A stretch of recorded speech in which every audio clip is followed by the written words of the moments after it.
When we bought this studio, it had a roll of fence material in it. And I was just moving it around, and I rolled it up, and it got away from me, and it went out into space and carved this kind of shape that hung out there. And I went, wow, that's interesting, because you think of chain link as being loose, but it had a structure to it. So I just kind of put that in my mind and kept on doing, and then it kept egging at me, and I finally just took it out and started working with it, trying to figure out how to give it structure. And that's where I learned how interacted with light, and I had to figure out how baskets were made in a certain way, and how structure was brought to a basket. So I brought that technology into the making of the forms. Yes.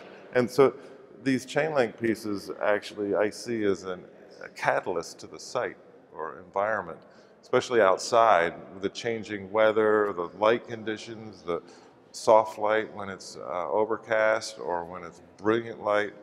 The pieces change. And sometimes when they're not colored, like the one outside, like these galvanized ones, they'll take on the color of the day. So if there's a sunset, they'll get kind of rosy.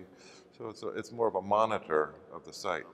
With the photography, just a few years ago, maybe 6 years ago, I started thinking of it as a true art form for me, and it's an extension of my experiences in the studio with material. So if you look around at the photography, there's a sense of materiality, space, the photograph itself as an object. I'm really interested in this photograph as a thing, not just a picture, but an object that also is again a catalyst to an experience. You feel as if you can walk into them. And the idea of a doorway or portal into space. Yeah. And so, they're also composite photographs, so they're not just one image taken. They're a series of images that have been stitched together. So the single image has multiple perspectives in it, so that it's not true to the single moment. It actually pulls together several moments into one. I think it's a level of perception. If you look at like these, for example, these 4 boulders here, there's one real rock and the other 3 are copies in different metals. So each metal has its own language. Even though it's the identical rock, it looks different. So each metal takes on its own characteristic, and in fact, when I have these out in the landscape, people walk right by them, not even pay attention, and then all of a sudden they'll, wait a minute, what did I just see?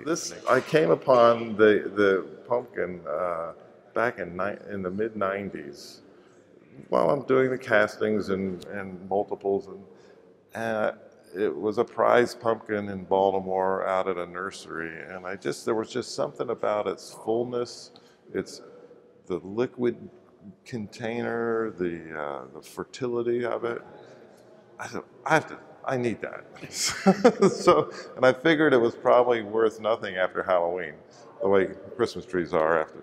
So I called up after Halloween and they said, you better get out here quick because we're going to feed it to the sheep. So we cut the pumpkin open, he took all the seeds, and I took these pieces back, and each piece weighed over 200 pounds.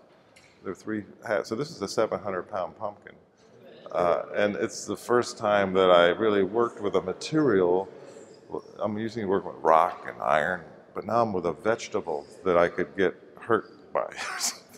I now have the world's largest pumpkin from 2009 that's 1,700 pound. It was a 1,700-pound pumpkin. But I haven't started the series yet because I really need to get resources to do that. It's a 6-foot diameter pumpkin.